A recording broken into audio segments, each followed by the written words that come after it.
¿Cómo estás? Soy el padre Leandro Bonín y esta es la octava entrega de este ciclo de catequesis, de comentarios a las catequesis de Benedicto XVI sobre las grandes personalidades de la Iglesia antigua.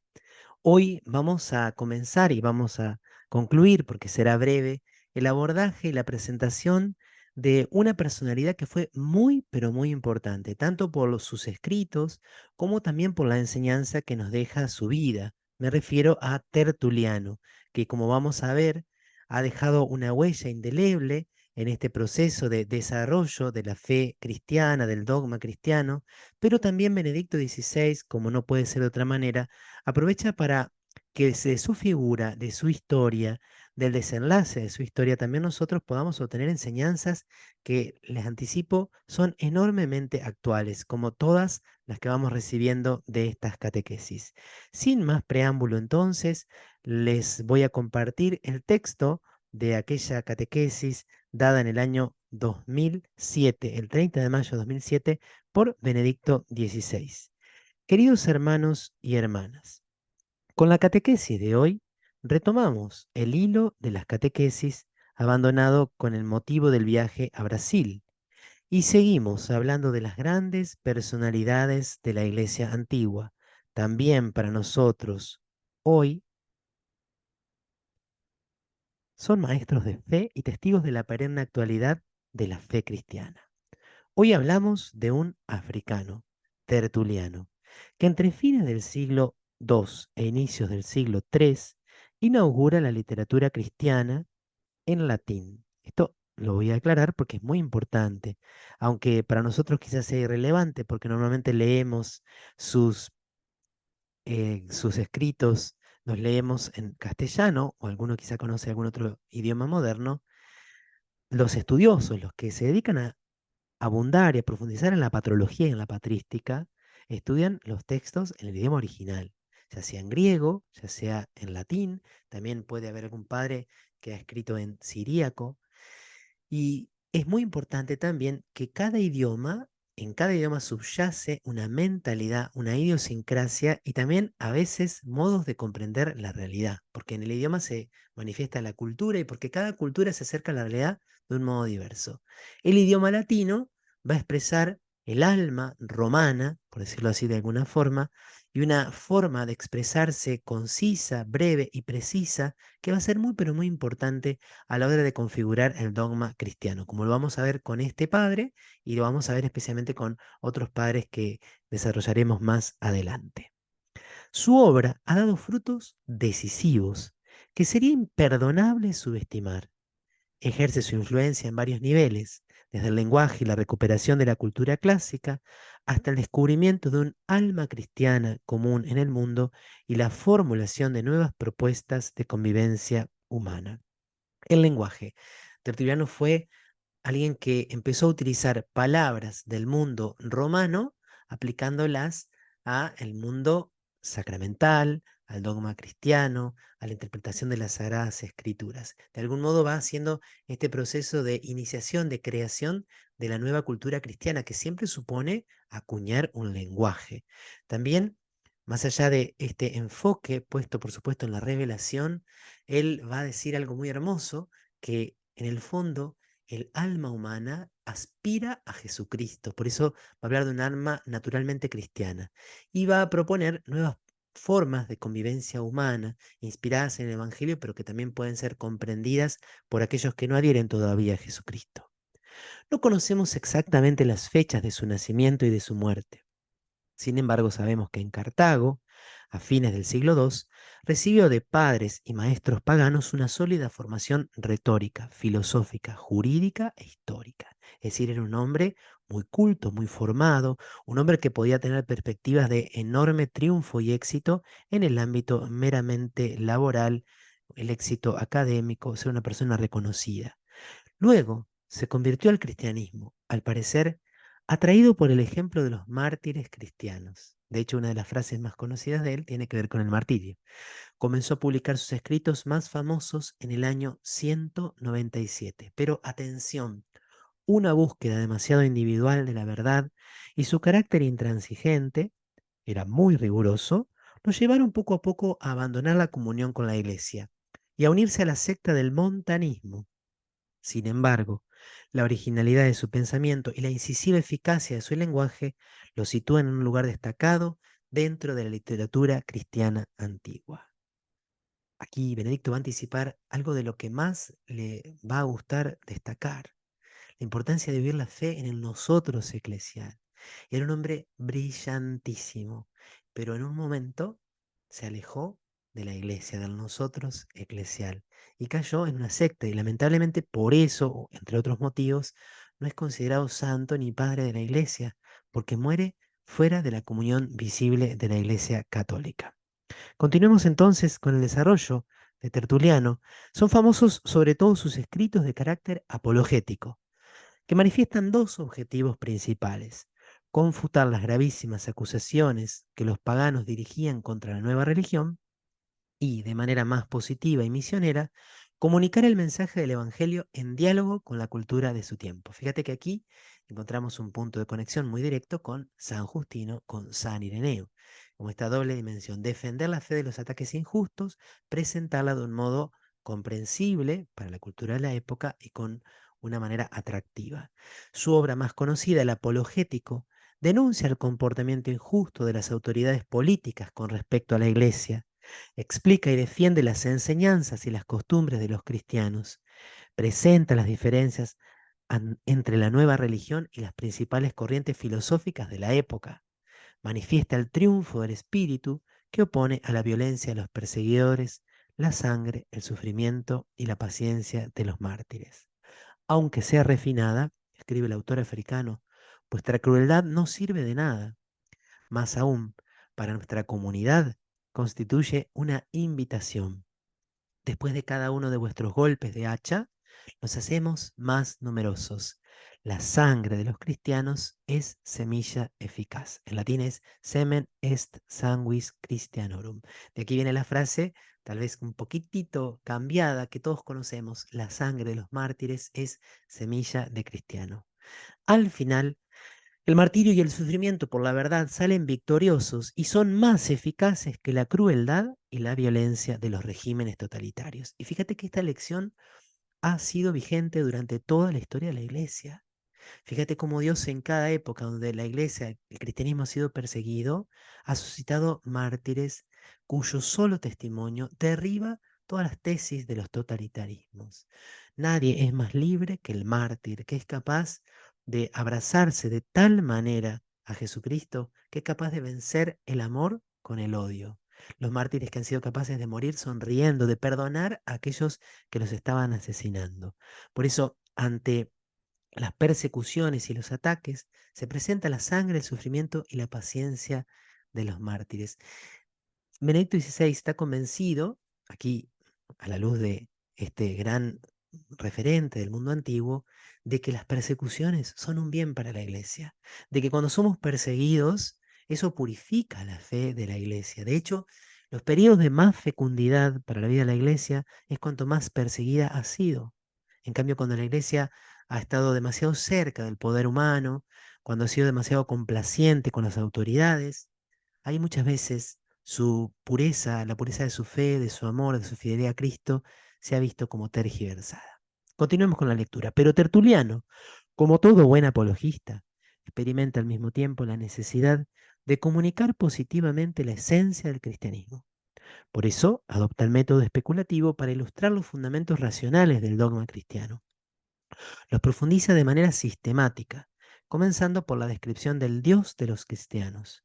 Aquel a quien adoramos es un Dios único, atestigua el apologista, y prosigue utilizando las antítesis y paradojas características de su lenguaje. Es invisible aunque se le vea, inalcanzable aunque esté presente a través de la gracia, inconcebible aunque los sentidos humanos lo puedan concebir, por eso es verdadero y grande. Es muy, pero muy atractivo el estilo de Tertuliano. Si vos encontrás alguna lectura en el oficio de lectura de la liturgia de las horas, o podés buscar algunos textos en internet, es como muy fácil de leer, y aún en las traducciones castellanas, si son buenas, se percibe como esa musicalidad que por supuesto resplandece mucho mejor si se lo lee en su idioma original. Son famosos, sobre todo sus escritos, perdón, Tertuliano, además, da un paso enorme en el desarrollo del dogma trinitario.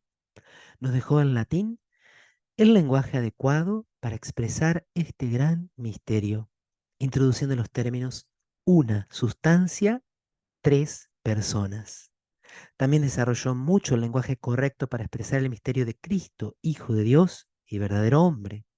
El autor africano habla también del Espíritu Santo, demostrando su carácter personal y divino.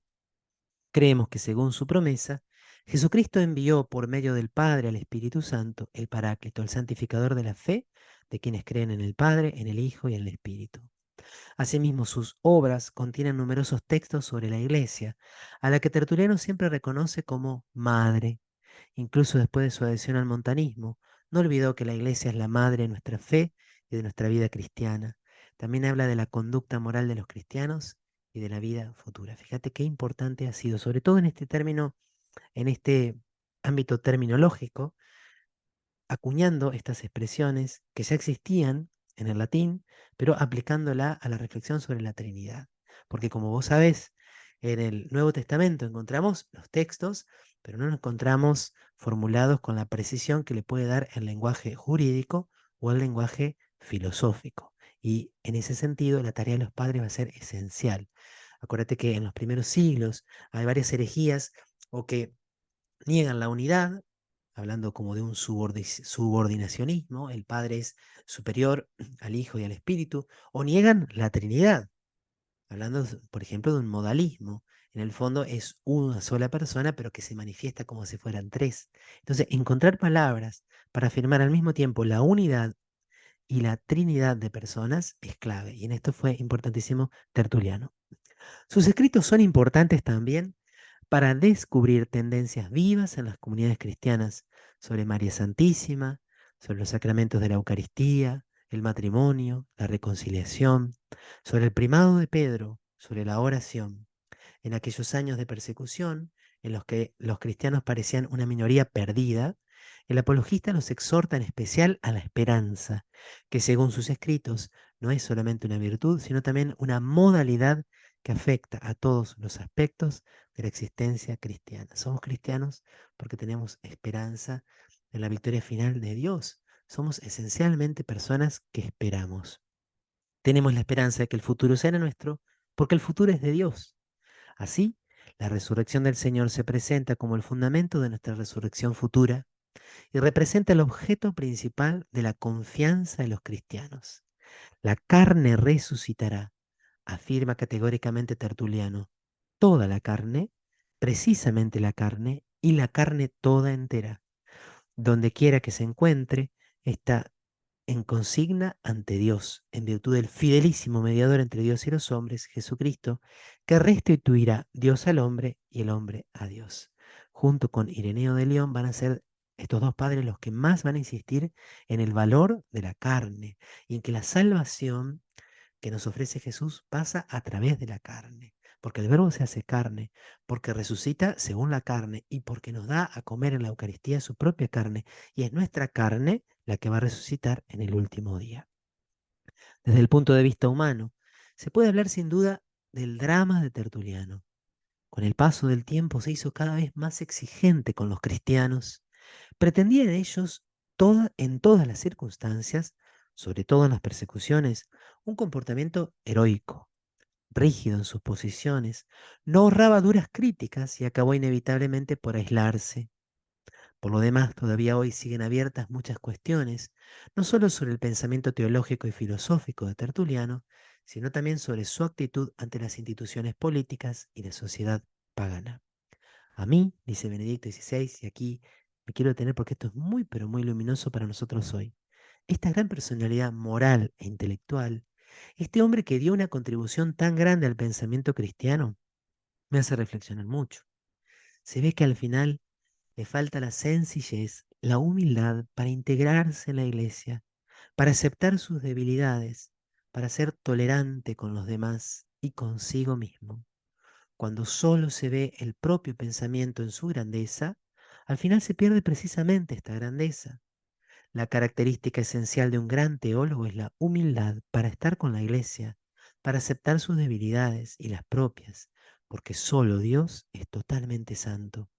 Nosotros, en cambio, siempre tenemos necesidad de perdón. Qué importante porque esto nos puede pasar a todos. Qué importante porque la tentación del orgullo, de la arrogancia, de juzgar a los demás con dureza, está en cada uno de nosotros como tentación. Especialmente a veces si venimos de una gran conversión o si hemos tenido un encuentro muy fuerte con la luz y hemos podido cambiar de vida, corremos el riesgo de volvernos intransigentes con los otros, de ser tan apasionados en el anuncio de la verdad que nos volvemos muy duros con el prójimo. Y sobre todo a la hora de vivir la fe. Sabemos que hoy, por ejemplo, en la iglesia hay tantas controversias y cuántas veces vemos que estas controversias pueden llevar a excesos, excesos de celo, de a veces defender la verdad, la tradición, la escritura, prácticamente con una actitud de violencia y casi expresando algunas veces odio. Esto un poquito le pasó a Tertuliano y por eso es tan importante la humildad y la sencillez. Yo puedo tener muy claras algunas cosas, pero sigo siendo hijo de la iglesia, necesito de la iglesia y no me puedo ir de la comunión plena con la iglesia. En definitiva, Tertuliano es un testigo interesante de los primeros tiempos de la iglesia, cuando los cristianos se convirtieron en auténticos sujetos de nueva cultura en el encuentro entre herencia clásica y mensaje evangélico. Es suya la famosa afirmación según la cual nuestra alma es naturaliter cristiana, con lo que evoca la perenne continuidad entre los auténticos valores humanos y los cristianos. Y también es suya la reflexión inspirada directamente en el Evangelio, según la cual el cristiano no puede odiar ni siquiera a sus enemigos, pues la dimensión moral ineludible de la opción de fe presupone la no violencia como regla de vida. Y es evidente la dramática actualidad de esta enseñanza a la luz del intenso debate sobre las religiones. Alma naturaliter cristiana, naturalmente cristiana. Qué hermoso es esto para nosotros que hoy queremos evangelizar, porque a veces nos decimos, che, pero el mundo de hoy quiere escuchar el evangelio. No parece que no lo necesita, no parece que lo rechaza, que lo odia, que lo desprecia. En el fondo hay algunos deseos superficiales, los deseos que provienen de la concupiscencia, que están ocultando deseos más profundos. En el fondo del corazón de cada varón y de cada mujer está el anhelo de Jesucristo. Todos estamos creados para ver a Dios y para descubrir el amor pleno de Dios en Cristo. Y los valores del Evangelio coinciden con los anhelos más profundos del corazón. Tenemos un alma naturalmente cristiana, pero es necesario un camino de diálogo porque muchas veces nuestros interlocutores que todavía no han descubierto el Evangelio tienen esos deseos más profundos del corazón cubiertos como por una capa de escombros que impiden ver resplandecer la imagen de Cristo grabada en lo más profundo de sus corazones para que se dé ese encuentro de lo más íntimo con el anuncio evangélico. En definitiva, los escritos de Tertuliano contienen numerosos temas que todavía hoy tenemos que afrontar. Nos impulsan a una fecunda búsqueda interior a la que invito a todos los fieles para que sepan expresar de manera cada vez más convincente la regla de la fe, según la cual, como dice el mismo Tertuliano, nosotros creemos que hay un solo Dios y no hay ningún otro fuera del Creador del mundo. Él lo ha hecho todo de la nada por medio de su verbo engendrado antes de todas las cosas. Vamos entonces a dar por finalizada esta catequesis en la cual nosotros hemos descubierto a esta figura tan, pero tan importante. ¿Cuántas ganas de leer a los padres nos dan a través de estas introducciones que nos hace Benedicto XVI?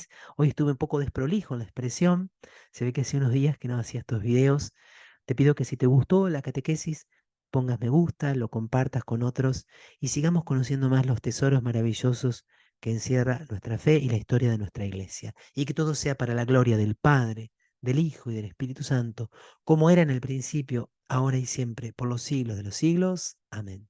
Chao. Dios te bendiga.